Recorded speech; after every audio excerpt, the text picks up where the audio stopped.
来呀！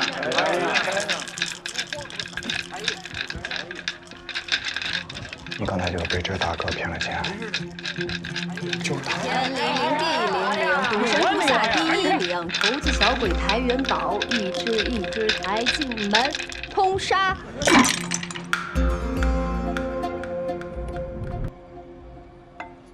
7点，天门第一府，庄家第3府。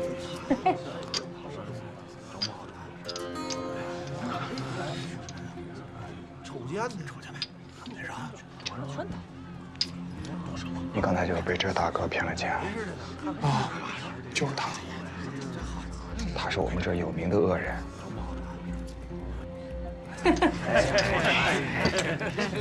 你输了，是个对子。什么对的不对的？你看清楚，这张牌是10点，这张牌是11点，是你输了。你赖个啥呢？哎，点子大就赢，点子小就输，也没有天杠地杠是吗？谁敢说不是？兄弟，你们关外都是这么玩牌的吗？这规矩我可没听说过。规矩，关外的规矩就是关外人一定会赢。识相的把你的手拿开，不然掰断你的指头。看。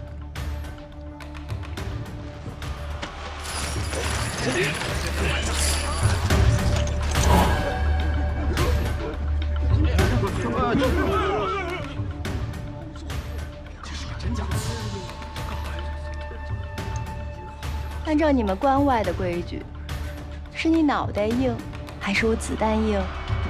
怎么？我是厦大的，有种你就开枪，开！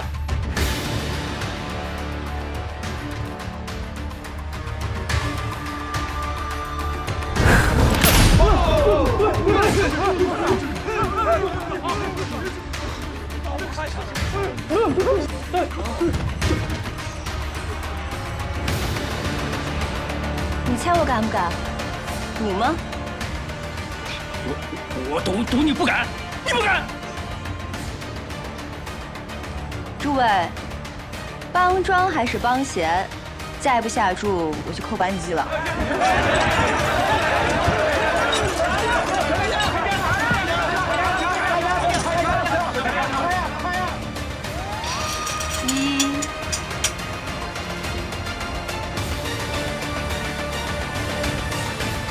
2。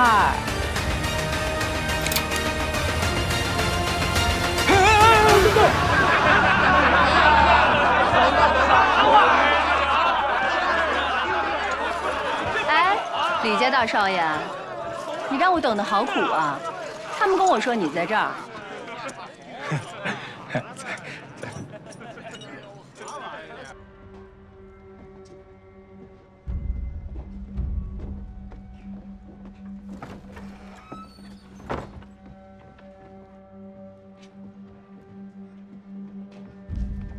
苏小姐，有什么需要效劳的地方，尽管开口。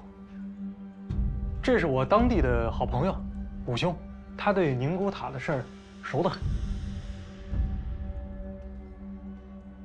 我在这儿的马场买了300匹马，需要运到中原。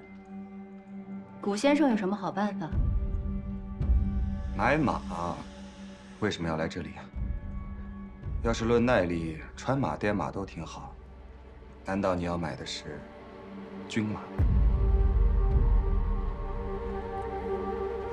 还不知尊驾是谁呢？我敢说，你敢听吗？这个雇大船从海路上走便是。这马要运到南边儿，坐海船岂非越走越远？马运到南边，你是？我怎么？武先生怕了，可以先走。你是反贼，我是流民，没什么好怕的。国兄，你不是想帮那对母子吗？陆小姐能懂的，你跟那孩子自然也能走，帮他就帮你呢。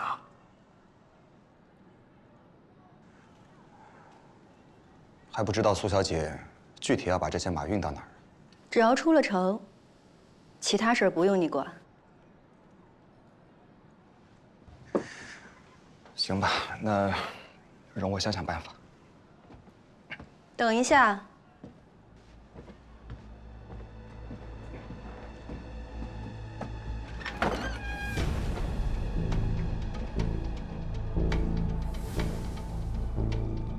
辛苦谷先生。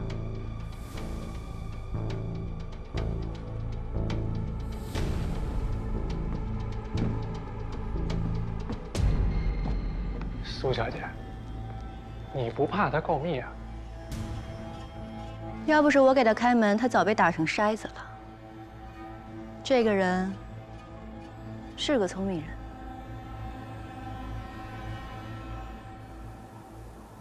将军恭候万代，小明给您磕头了。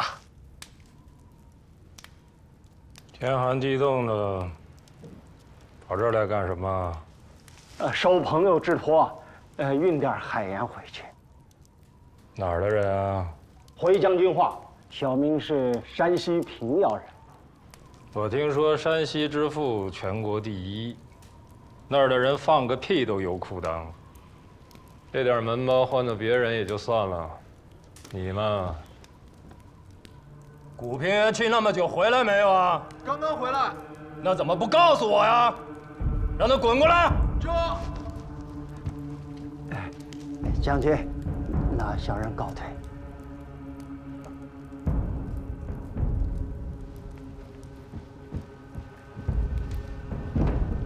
大人，你要逃到哪里去？我哪敢逃啊！我把苏家那娘们儿和小崽子都丢到地牢里了。江苏那死鬼，我都让人挖出来搜了几遍。这钱到底藏哪儿啊？这个事儿要着落在你头上啊，这个我去谈。只不过他男人命都搭进去了，这抽水方面该怎么抽啊？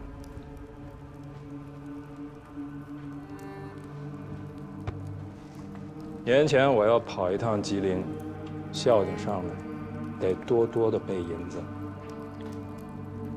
给你3天，事儿办不下来，明年让你上山抓黑瞎子去。是。刚刚来那老西子，你到他住的地方去，再给我抠出几百两银子，要不然那海盐一个粒儿都别想拿走。是。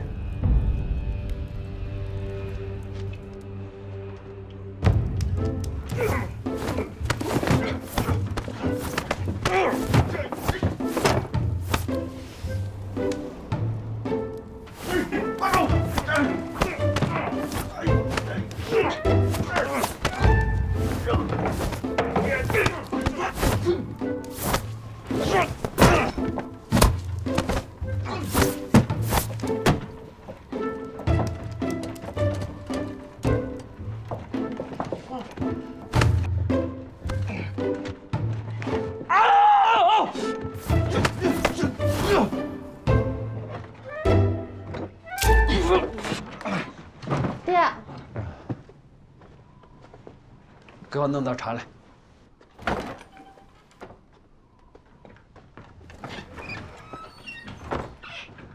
老爹，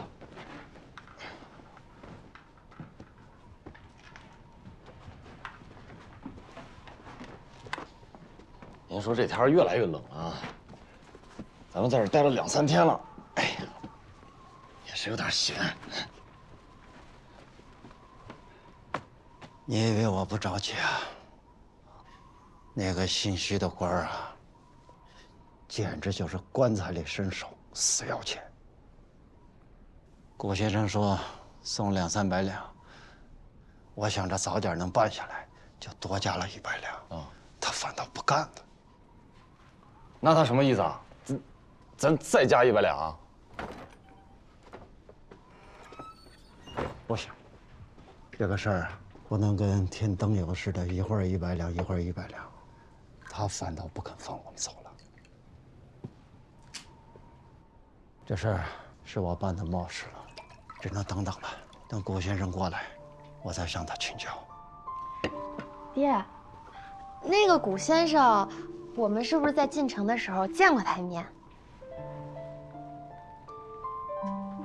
我怎么不知道？很威风的。上一次他来同我讲烧灶的事情，我就想起来了。你呀，怎么什么都记得住了？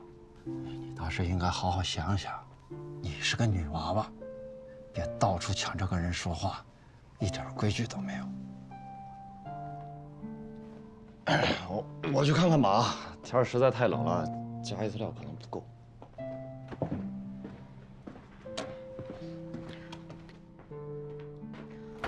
我回屋睡觉了，爹。哎，你给我续上水再走啊！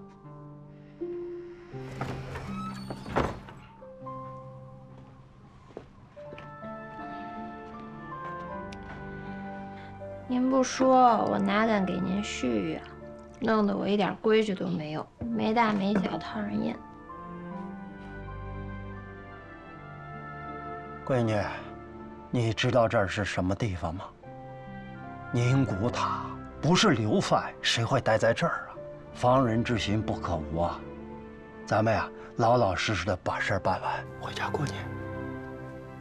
东打听西打听干嘛？爹，那你说那个古先生，是不是大盗，杀人如麻，吃人心肝什么的？山大王，你是听书听多了。那你打听打听呗。我这燃眉之急的事还解决不了呢，哪顾得上打听这无聊的事儿？睡觉去。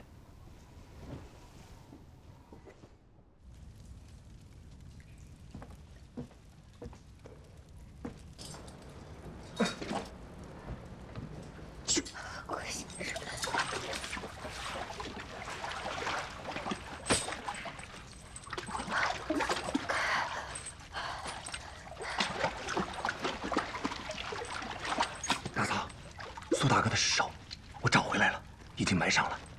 你放心，等开了春，找人好好修一下墓地，再找个石匠，给他雕块好碑。谢谢你的好意啊，顾先生。那姓徐的官大对我讲，说了事情，将来给孩子补一个骑兵的位置，给我在城里整套房子。你答应他了？老虎跟你商量，只吃你的胳膊，留着你的腿，你能信啊？他恨不得把我们的骨头渣子都咬碎了吞。大嫂果然有见识，他还限了日子。今天饭店，我会尽快救你们出来，你们一定要坚持住。顾兄弟，我只求你一件事，你一定要把孩子带走，我求你了。娘，我求你了。我哪儿也不走，你别，我就在家身边，就在家身边。我给你可好了，顾先生，我只求你这一件事把孩子。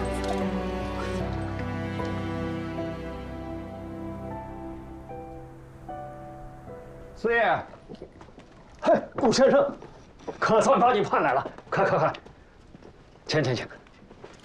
你是江洋大盗还是读书人造反，才被流放到宁古塔的？净说孩子话，请让他出去。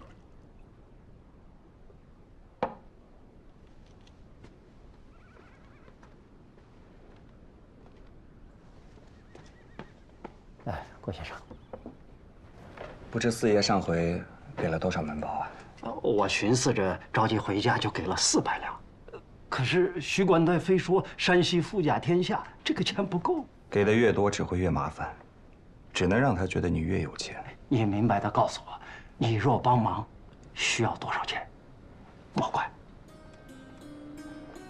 这样，过3天，我把盖了城防大印的眼影子给你送过来。至于钱嘛，我在宁古塔，要钱也没用。不过我倒有一事需要四爷你帮忙，过些日子告诉你。顾先生，你若能帮小老儿度过这一难关，日后待有吩咐，必尽全力。吴大哥，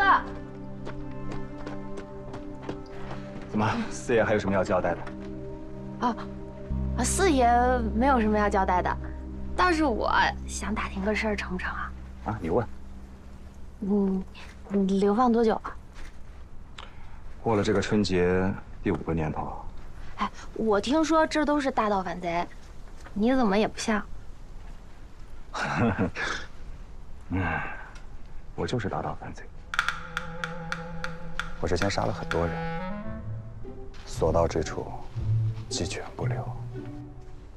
我不仅杀他们，我还抽他们的筋，喝他们的血。吹牛吧你！你从头到脚就是个书生。我要是大盗反贼就好了，一刀抹了我，省得我在这里不人不鬼的熬着。哎，百无一用是书生啊，这鬼地方，以后能不来别来了。哎，你当我害怕吗？我跟着爹去西蒙送药材，春天的时候，到处都是狼群，我们睡觉都要点着火把自己围上，我也没怕过。这野物固然凶残，却比人强上许多。这天底下最歹毒的就是人性。年纪轻轻，说话像个老头子。我有吗？你是犯什么罪来的？哎，不高兴可以不说啊。说也无妨。当年我会试的时候，就是考状元。是考状元。当年我会试的时候，有人在门外叫我的名字，说我娘在家中重病了。你说我哪还有心思再考下去？匆匆交了试卷，准备出去，但科场有科场的规矩，我就跟他们起了争执。他们呢，就说我咆哮科场，把我抓起来，流放到这里了。那你是被人害了？后来我也托人打听了，我娘在安徽安然无恙了。很明显就是有人在科场诬陷我。这5年来，我朝思暮想，却还是没有头绪。你是好人，老天爷保佑你，一定能查清楚，不会不明不白就被冤枉一辈子的。死丫头，跑哪儿去了？哎，来了。哎，我还要再问一句，这5年吃了不少苦吧？哎，比起别人算不错了。刚来的那一年，在海盐厂干的，双眼几乎瞎了。后来遇到一个懂医术的，帮我调理，这些年慢慢康复了。你还有什么要问的？我不问了。我爹呀说的对，我呀就是不会说话，一说话就戳人脊梁骨。你不许生气啊！哎，你几时回到中原？到山西来找我们？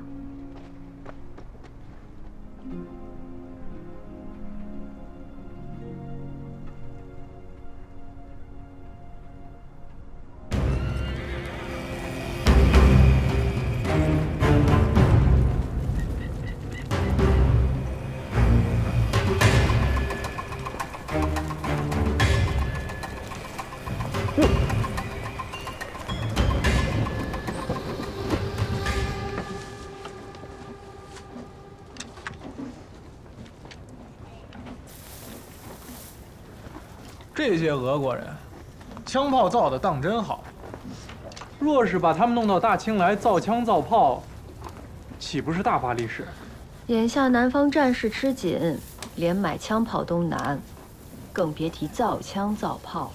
说到底，你们李家还是生意人，你跟着反贼倒也不怕。我当然怕呀。幸好我来之前，我爹跟我讲了你的身份，不然我做梦也想不到，还有你这样的漂亮女人做反贼。还有件事我也很纳闷，我爹那种树上掉下来片树叶都怕砸脑袋的人，怎么会和苏小姐认识？那是因为你们家连号遍及长江南北，全靠我护着。长江以南也许你家做生意，你说他胆子小，哼，商人见了钱，胆子比天还大。哎，你那朋友该到了吧？苏小姐在吗？古兄，进来吧。进来，进来。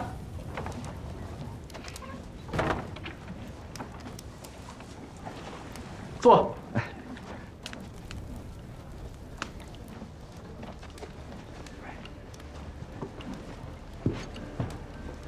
有主意了？啊，主意倒是有了，不过咱们得先说定了。你讲，能答应的我自然答应。出宁古塔或许是有办法，只是出了城以后，你打算怎么走？我自然有办法。这可不行，你得给我指一条踏实的路。你这300匹战马，出了城以后，过哪个关卡都不容易。再说了，我还带着个孩子，我不能稀里糊涂的就把小命给丢了，是吧？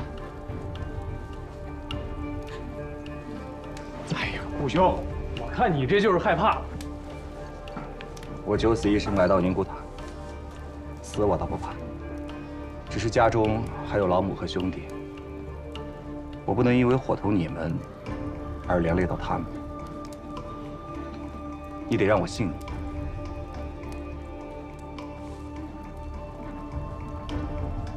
给他。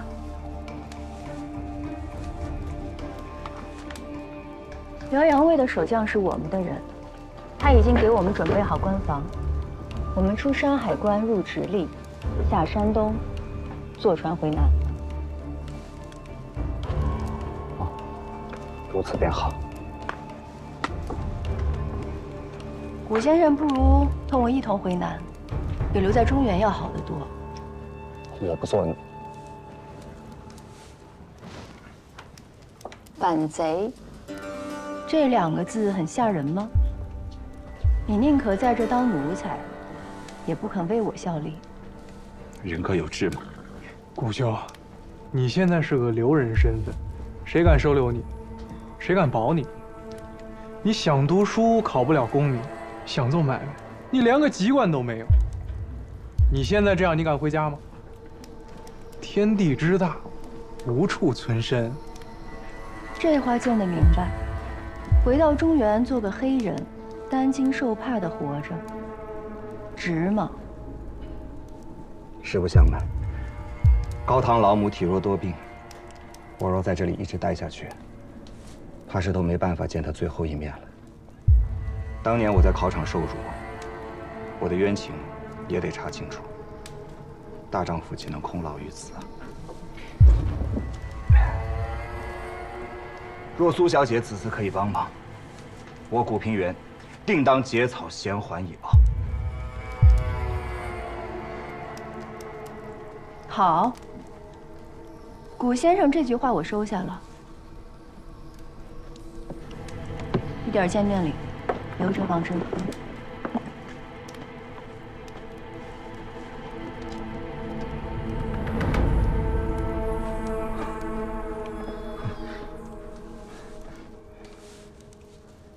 哎，李清少爷，你还未成亲吧？那自然是没有。那便好，咱们宁古塔的姑娘们可够劲儿，不成个亲再回去，太可惜了。你这说什么酒话？妙计呀！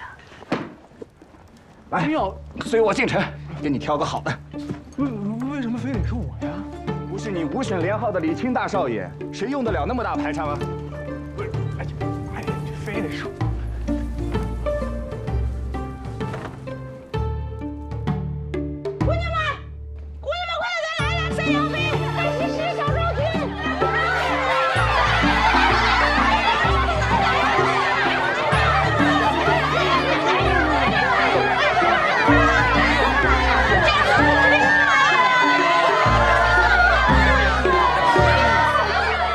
姑娘们冷静啊，听我说，这是京城5省连号的李清大少爷。昨天晚上他得了一梦，说非要在你们当中选择一个做他媳妇儿，还要带回京城做少奶奶呢。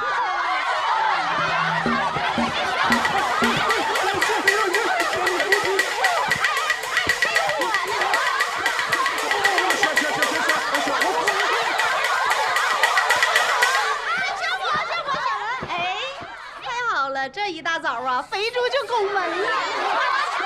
你也太没有眼光了，你想没收我呢？哎呀，去吧，去吧，去吧，都给我下去。姑娘，您能不能先下来？我不下去。昭君姐姐，要不您先回去，梳洗打扮好了，明天还要带你上京城呢。我就不下去。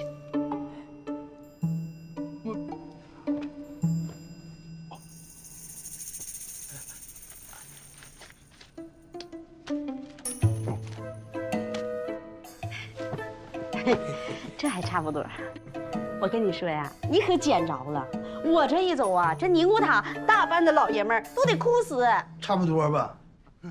李大少爷，我去布置洞房，少赔。回去。哎，我把卖身契还他。回去。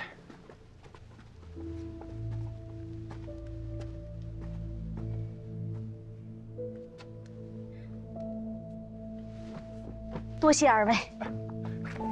你快起来。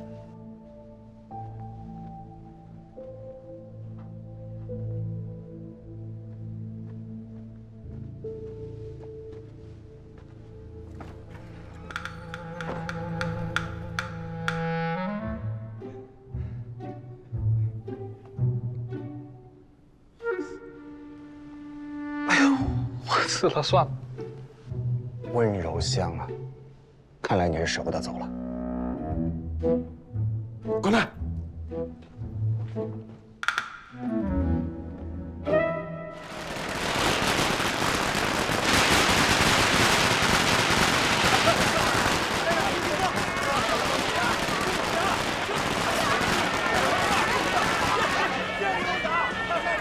新娘子出来了！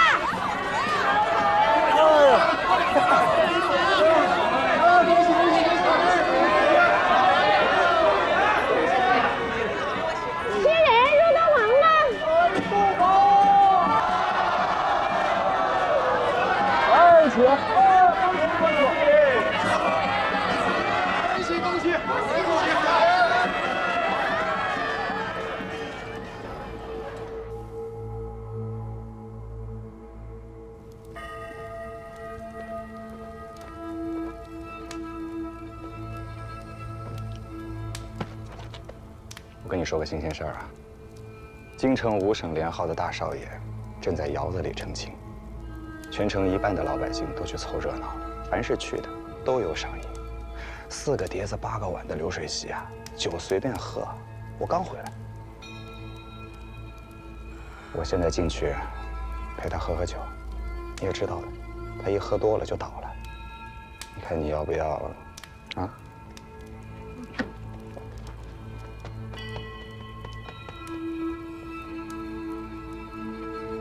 大人，我看你是嫌自己小命活够了，用不着等到明年春天，现在就把你扔到山里喂熊瞎子去。大人息怒啊，怎么生这么大气啊？交代你2件事，你办了没有？说。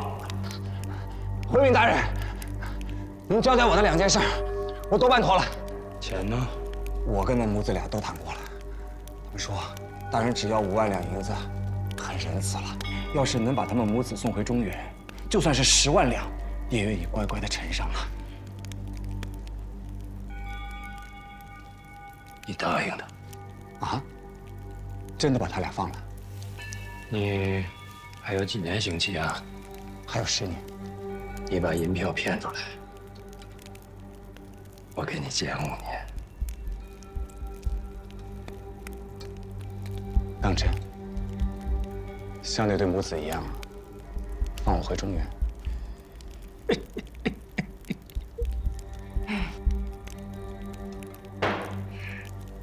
你活着回去。懂了。大人，那你好好喝着，这壶酒下去之前，我把银票给您送过来。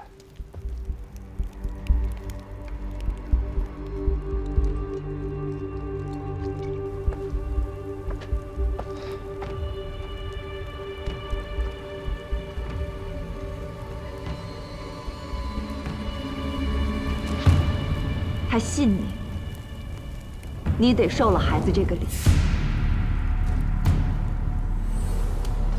我们宁国塔上上下下，每个人都贪，贪财，更贪命，每个人都想逃出去，可怜可惜。顾兄，你呢？你是怎么来的？你想不想回去？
这对母子我就定了。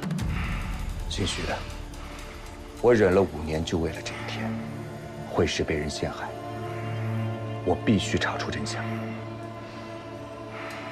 你怎么了？你要哭啊？有话说。这样，顾学海，我一条贱命，大不了咱俩一起死。顾兄，你把他们放了，我钱不要了。这些年你敛的财也够了，逼死了那么多人命。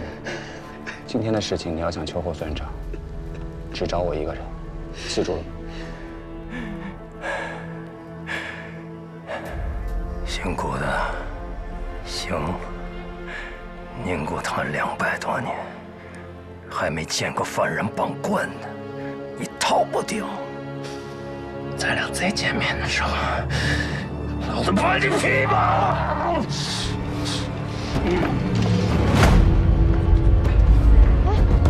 孩子，兄弟们快点，快点，快！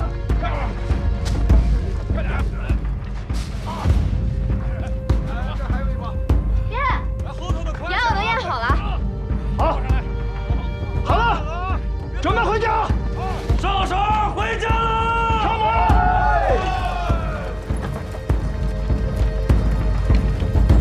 快！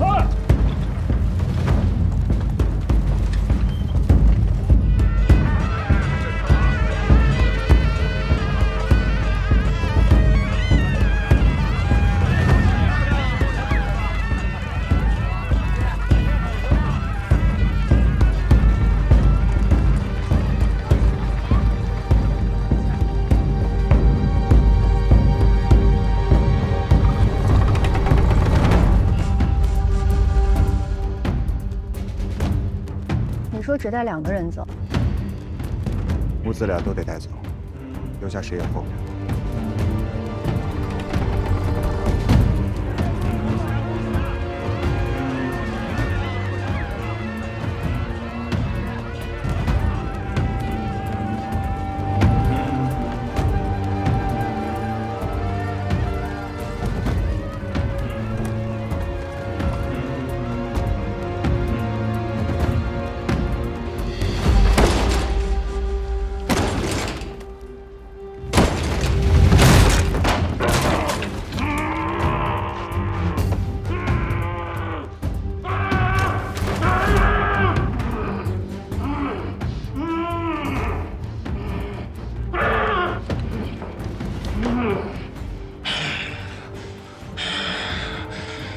杀了他，把他剁稀碎。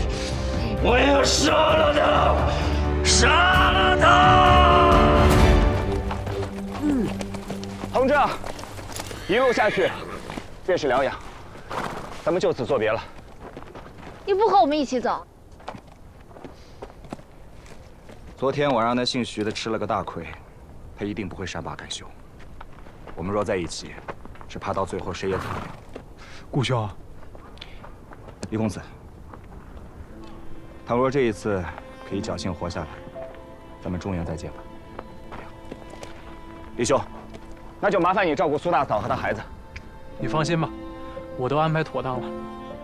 我把他们娘俩放在京城的药铺里，买个身份，让孩子当个学徒。李家在这江南江北养了几万个伙计，还怕再多这2个？顾兄，我应了你。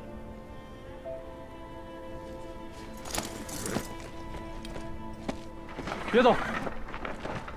你倒是说句话呀！那徐管带要追上来，你能护着他吗？他现在自己走就是个死。一报还一报，这2人我带走，可把情分还完了。要护他，除非跟我回南。先走一步。哎，苏小姐，顾先生，等一下。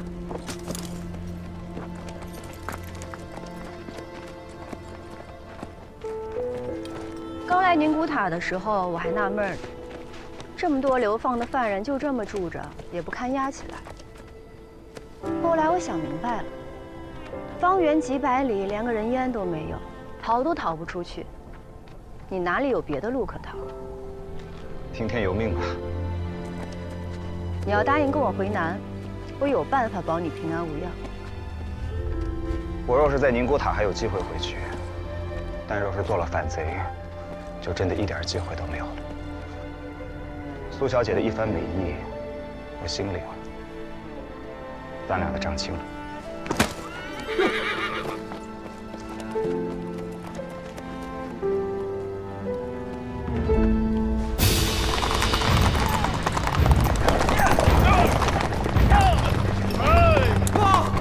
将军，有人看见姓古的往庄稼山方向跑了，还想逃？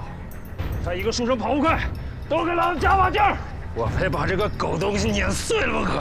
走！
真找！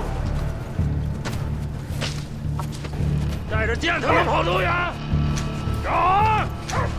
都给老子找仔细了！不是你，都别动！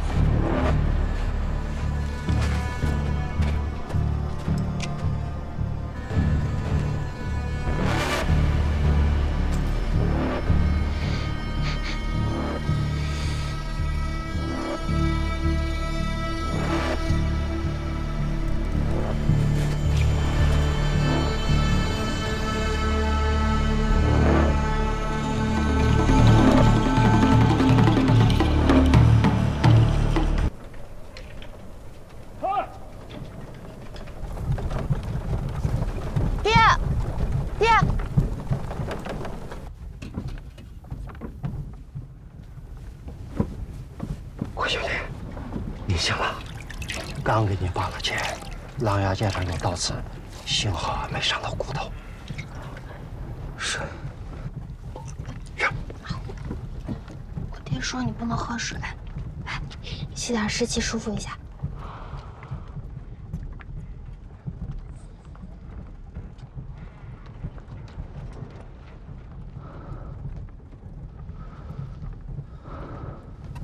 我怎么在这里呀？元儿，你出去看着。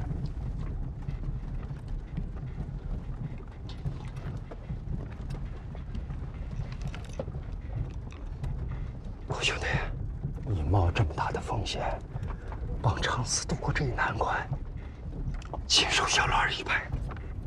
我们呀，本来在双家山外路口等你，可是玉儿非要去山下接你，幸亏听了她的话，不然咱们就错过了。你的命可真大呀！这大雪天儿，半个时辰你就冻成冰棍了。四爷，我知道你是好心，但你有没有想过，如果他们追上来发现了，不光是你，连同你下面那票伙计，都会被我连累。我长思行走江湖一辈子，别说是恩人，就是萍水相逢，我也不能生在路上。你放心，我们天刚亮就出发了，一步不停，天黑之前可以赶到嵩山，他们应该追不上了。他们骑兵精良，就算咱们早走一夜，不出2个时辰，他们也赶得上来。在这雪地里，车辙的痕迹抹不去。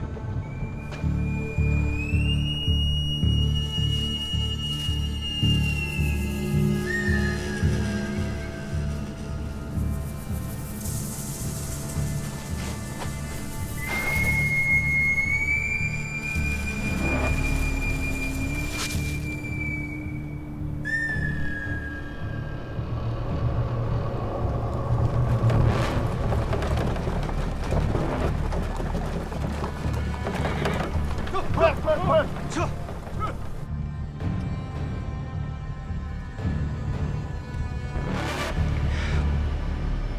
别动，四爷，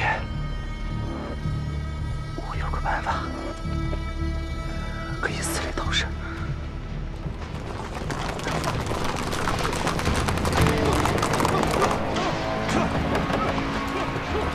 哎，后头的跟啊，快点儿！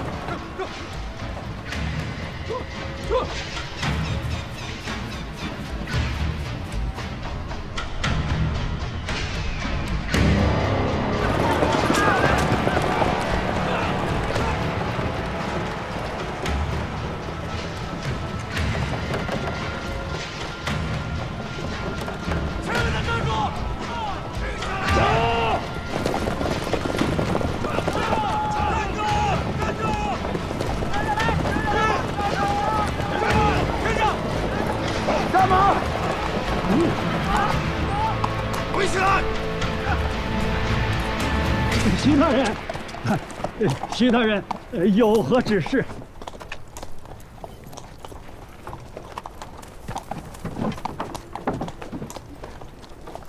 徐大人，滚开！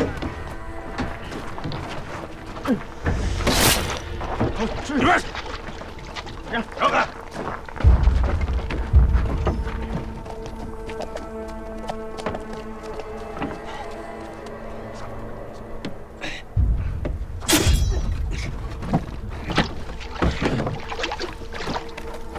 这里边没有，这儿也没有，我这儿也没有。老头儿，车上是什么呢？大鱼。盐呢？没有盐啊。对吧？是不是你们勾结好了，要帮着刘人出逃啊？小老儿一辈子坏的东西不吃，犯法的事儿不干，跑江湖的人就怕惹官非啊！谁敢帮这个忙啊？小人说的都是实话。没有，没有，不可能！2条腿能跑过4条腿？咱们这一路过来就没见过旁人。车里。是，大人。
知道藏你留人的后果。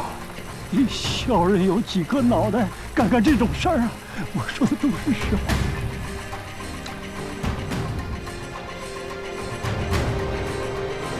大人，本来说好今天要去吉林的，要不等您回来以后再细细的。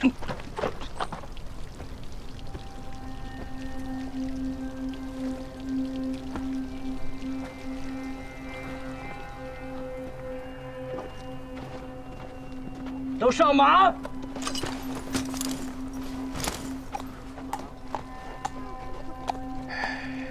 老东西，这人要是找不到，我就着落在你身上。别以为你躲得开。小人说的是实话。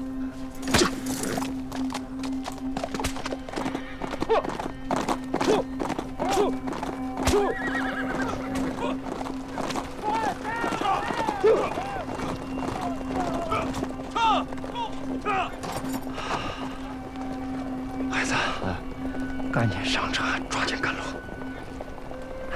别提这事儿。孩子，到前面山头，给我看着。如果那帮人再回来，赶紧发信号，惊喜这点儿咱们保不齐先。好嘞。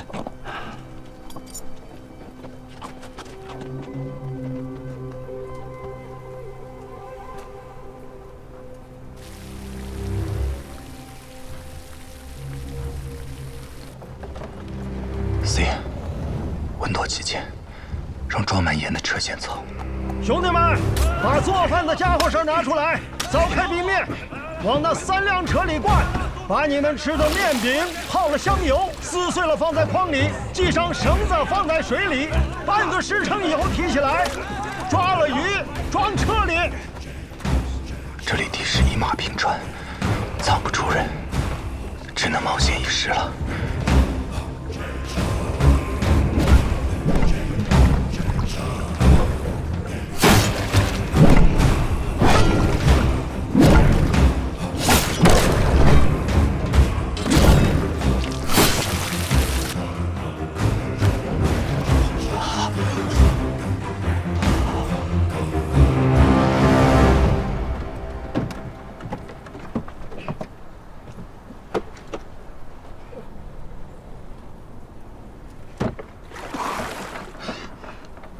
怎么样？骗过去了吗？我交代的东西送出去了吗？你放心，没问题。走。野影子已经盖了城防大印，另外还有一事，需四爷帮忙。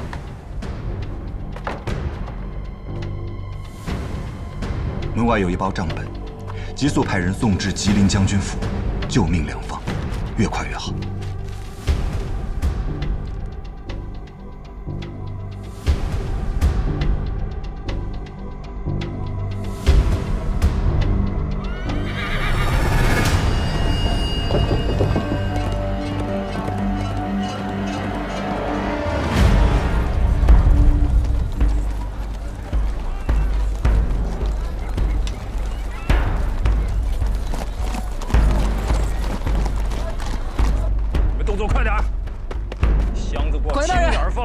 结实，什么鸡毛狗叫的说。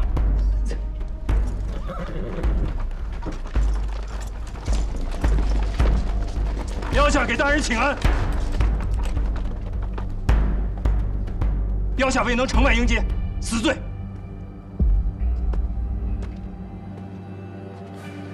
标下耽误了一日，本想今天一早就去吉林请安。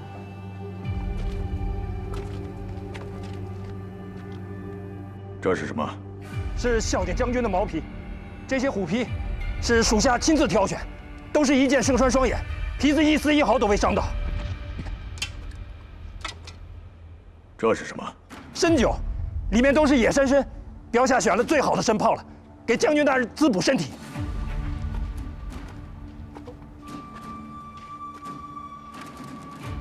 还有吗？里边还有。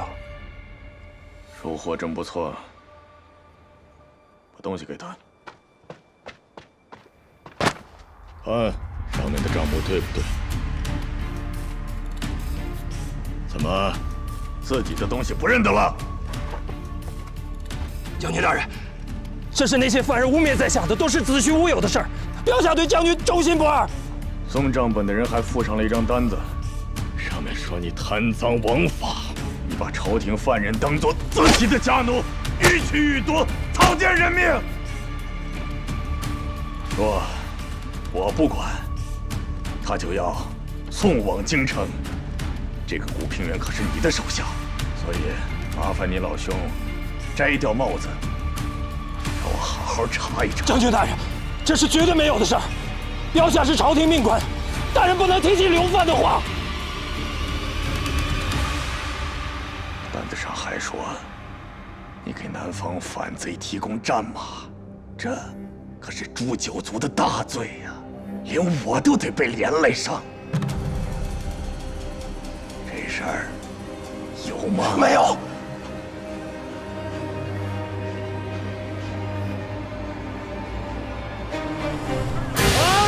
吉林将军令：宁古塔四平管带徐三贪婪成性，勾结反贼，蛮横无耻，我使赵武时不思大场有疑。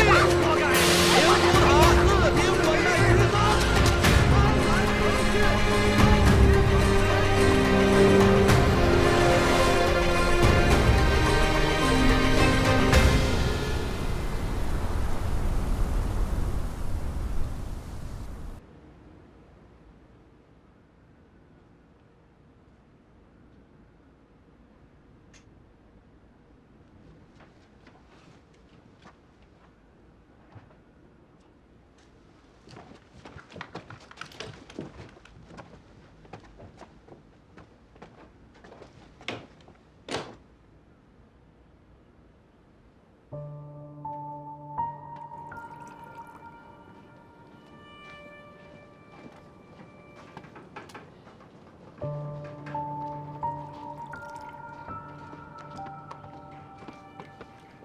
兄弟，荀子是计划吗？怎么子？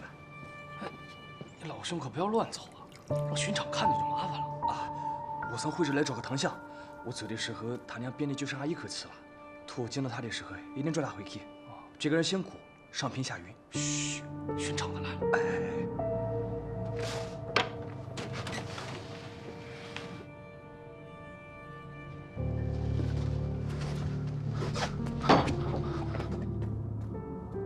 我从会址来找个堂相，我走的时候他娘憋的就剩下一口气了。图见到他的时候一定抓他回去。这个人姓谷，上品下云。我是谷平原，刚才谁找我？我是谷平原，我是徽州的，刚才谁找我？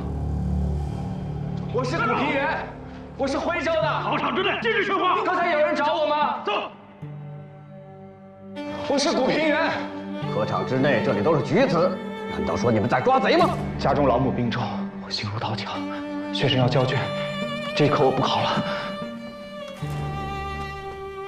查，徽州生员谷平原咆哮科场，辱骂上官，犯大不敬律。着杖50，流放宁古塔15年。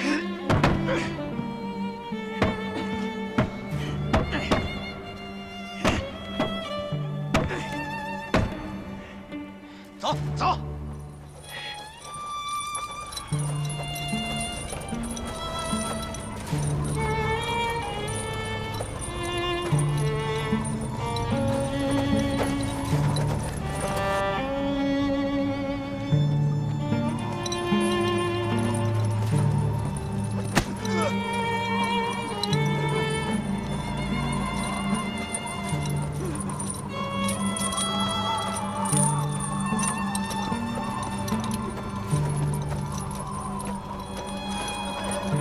你这个傻子，你被人害了。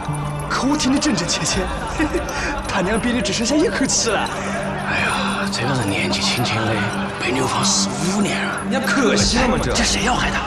刚多大了，他啷个这是？谁说不是了？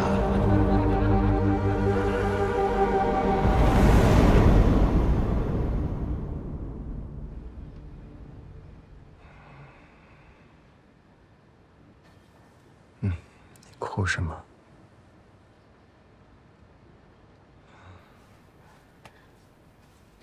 谁哭啊？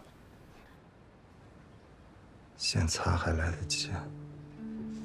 你把我们都吓坏了，一直说胡话，一会儿喊打，一会儿喊杀，不知道的以为你是山大王呢。哥，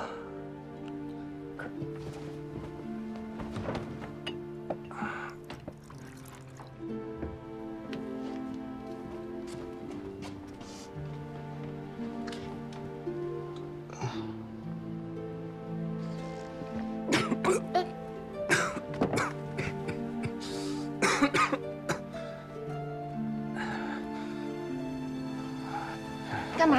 哎，别，你乖一点。你这是发烧了，受了外伤，被冰水一激，热毒全出来了。我跟爹爹轮着班的照看你。大夫说了，能不能好，这几天很关键。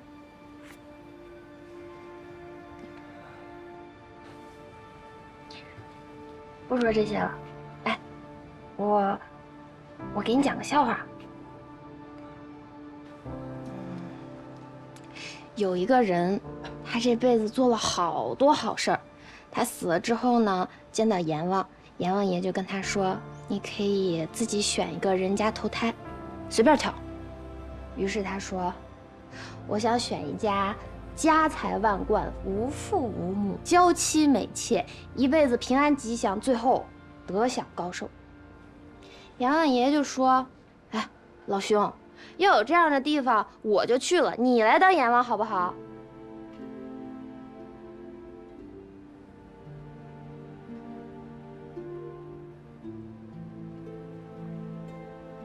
不好笑是不是？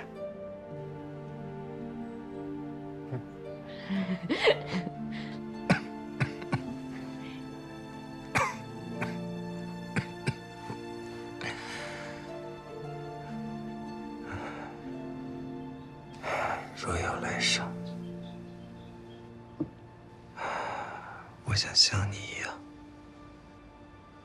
跑马吧，不读书。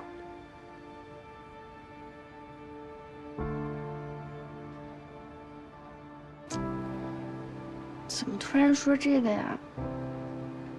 你死不了。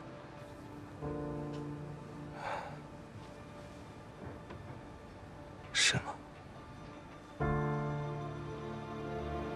嗯。你看你，自己夸自己是大男人，结果怕死怕得要命。哎，我常年跟着我爹东跑西颠，在悬崖上睡过觉，在草原上遇过狼群，我都没怕过。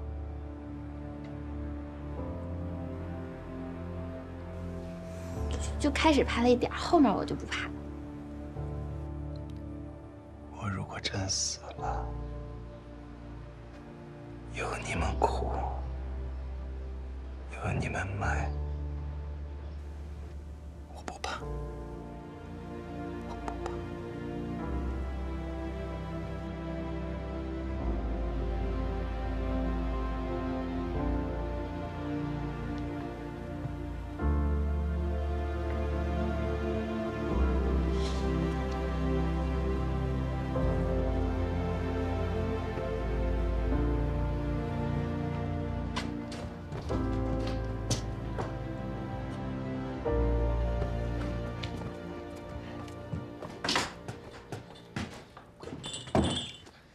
让那姓古的死了算了，俺惹了麻烦还手啊！我流放的罪犯带在身边，那是要抄家砍头的。您说您怎么那么糊涂呢？要我说，咱到了山海关，找个村子，找户人家，啊，给人家点钱，让人家照顾他。那至于他能不能活，和咱没关系。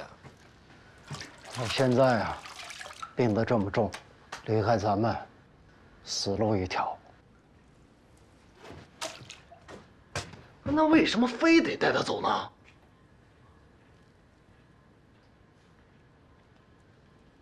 你火气怎么这么大呀？黑子，啊，我老了，你以后召集弟兄们继续跑马帮，记住我一句话：天大地大，不如人的命大。上天有好生之德，就算撞上一个生人，能帮还是要帮的，更何况他与我们有恩呢。你要是怕了，你先走吧。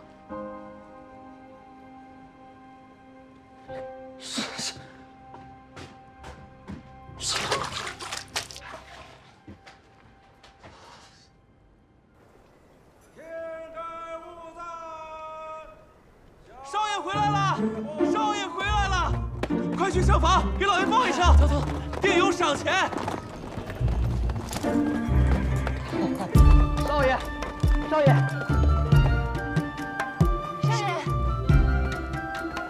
少爷，上个月管家回来了，说这回啊，您自个儿谈了一笔大生意。看少爷这么春风得意，这生意一定是谈成了。少爷，老爷有请，直接到书房相见。请进少爷，老爷在屋里等您。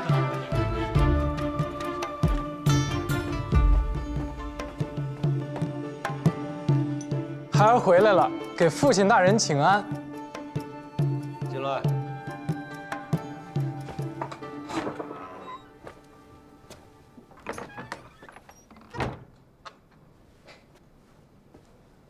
爹，孩儿回来了，给父亲问安。都办妥了。都办妥了。马过辽阳就有人接手。苏小姐回南，孩儿这次星夜兼程赶回来。我都知道。苏小姐托人送过信，这一路还算顺利。苏小姐写信了，她说我什么呀？你想知道什么？孩儿这次大概并没有做错什么呀。看来你做的都对。爹，怎么了？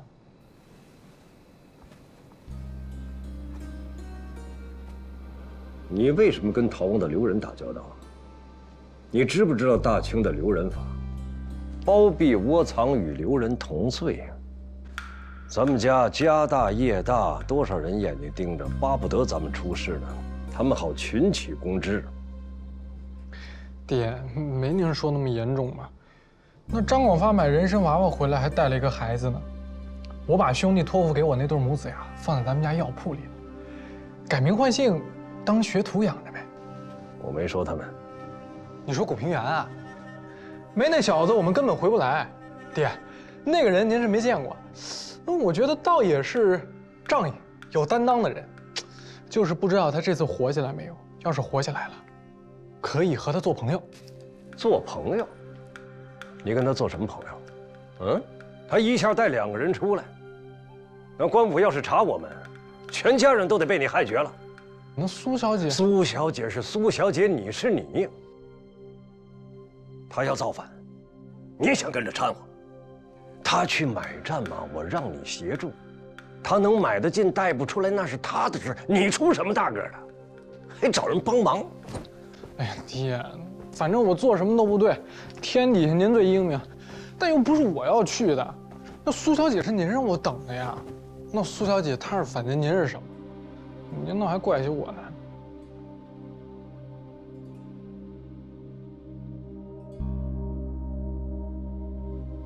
苏小姐你怎么看？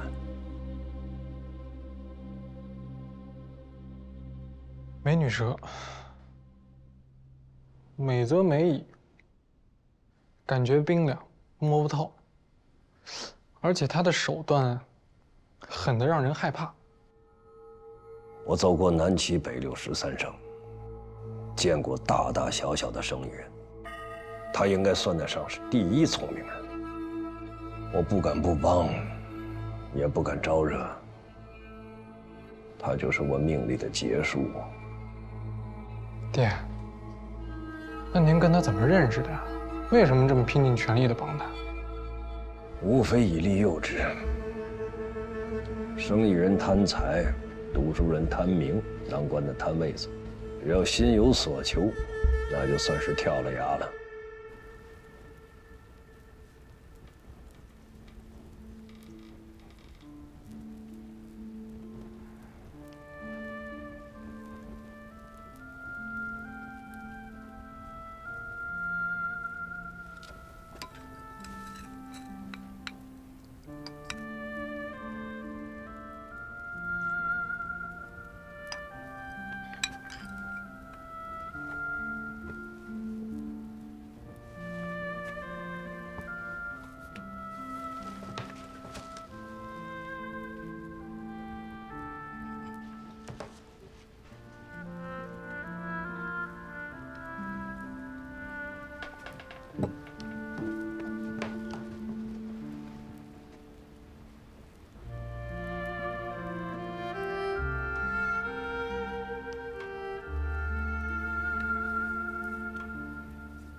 老天爷真是帮忙了，热毒啊，居然给降下去了。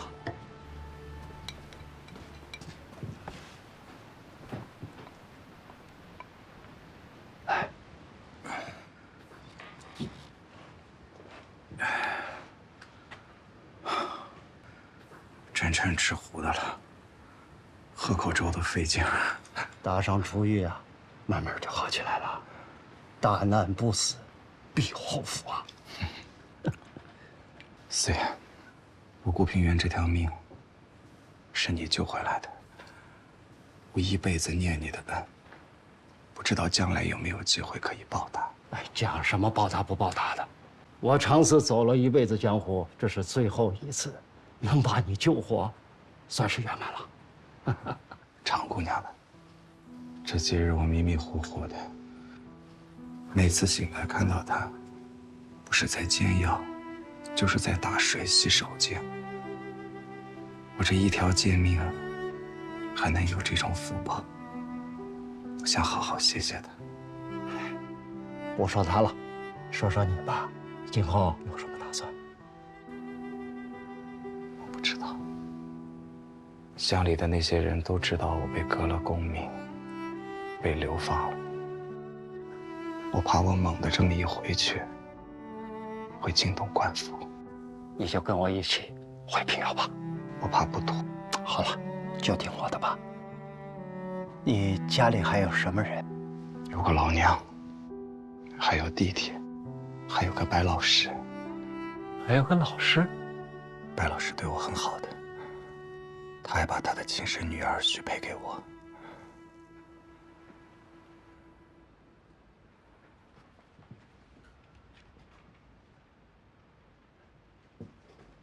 郭兄弟，你不是说你未曾婚配吗？啊，我说我还没成亲，本来约定的等大考完之后再说亲事，也不知道他们现在怎么样了。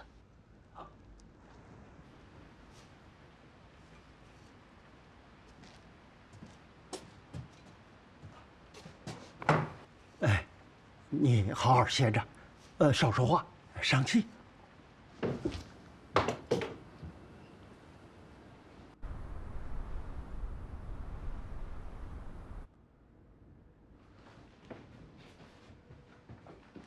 干什么去啊？送药。你坐那儿，爹有话跟你说。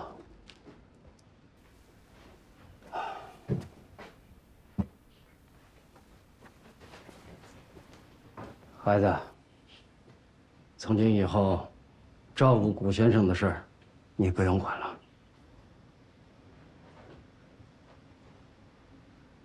行，我去把药锅洗了，也不用再找大夫，把他往街上一扔，还省房钱。净说屁话！坐下。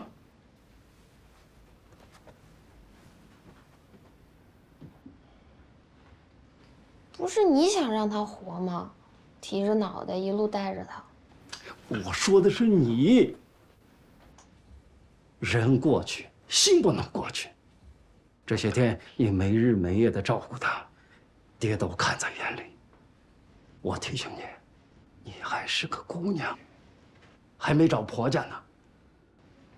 我老了，也跑不动了。以后啊，你得踏踏实实的嫁人。我也没有儿子，只能守着你过。你总不能嫁一个流放的犯人。爹，我救他不是因为我要嫁他，是因为古大哥是好人，也帮过我们。我不能眼睁睁就看着他这么死掉。你莫说他是流放的犯人，他就算是妖魔鬼怪，今儿我也要救。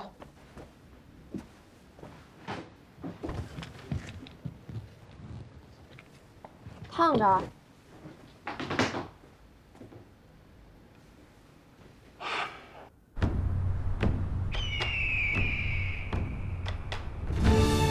快到家了啊！都打起精神来！你看，那就是雁门关，说书先生讲的。金刀杨老令公带着7狼8虎镇守在此，要不是双龙会在那奸臣潘仁美所骗，何至于把一位盖世的英雄逼得撞死在这山上？我真后悔。人家被撞死，你后悔什么呀？我常年跟着我爹东跑西颠，我总抱怨他，听书只能听一半，不管多么牵肠挂肚，非走不可。再回来，要么换了一个说书先生，要么换了一套书。只有那年下大雨，马队走不了了，我完整的听了一部《杨家将》，只可惜我喜欢的人全死了。但现在想想，倒也是，好日子难得。你看，像我爹，这几日这么高兴，他有你陪在我身边说笑。这么好的日子，不知道将来想起来，会不会也特别难过？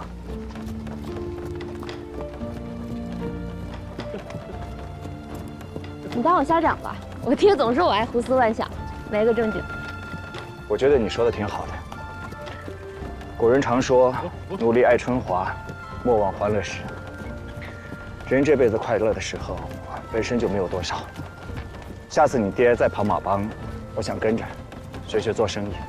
我爹说了，你是读书人，是要考状元做大官，经商是建业。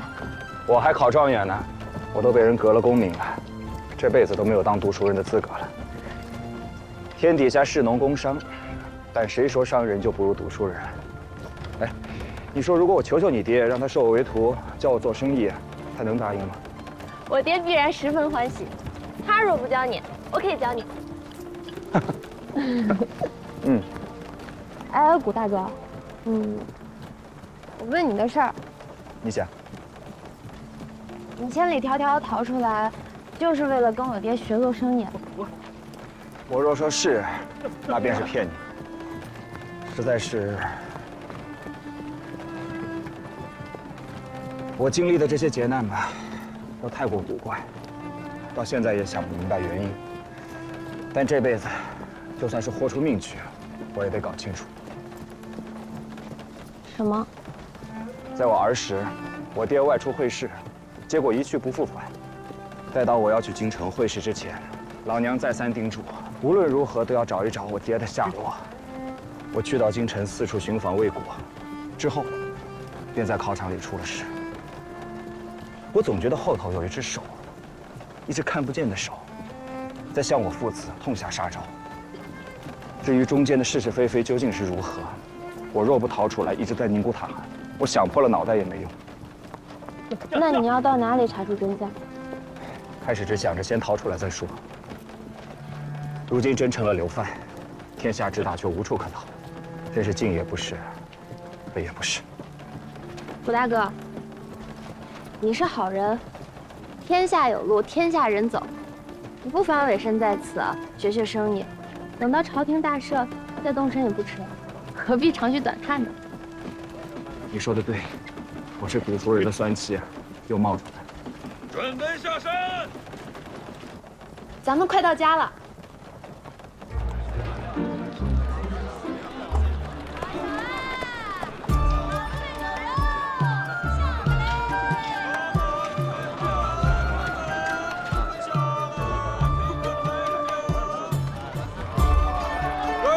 死者不见了，四爷，搁哪放他了？发财发财！哟，回来了啊，黑子哥。四爷好啊！好好好！哎呦，拜个早年啊，四爷！四爷发财！四爷发财！四爷发财啊！发财发财！四爷，恭喜发财！哎，曹四爷回来了！哎，啊，四爷，有些日子没见了啊！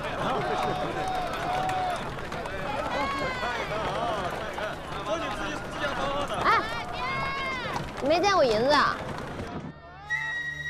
好家伙，这银山，这不得上千斤重啊！怪不得叫祭祀碑呢。这天底下谁搬得走啊？这就是王天贵的票号，平遥城里第一不仁不义的东西。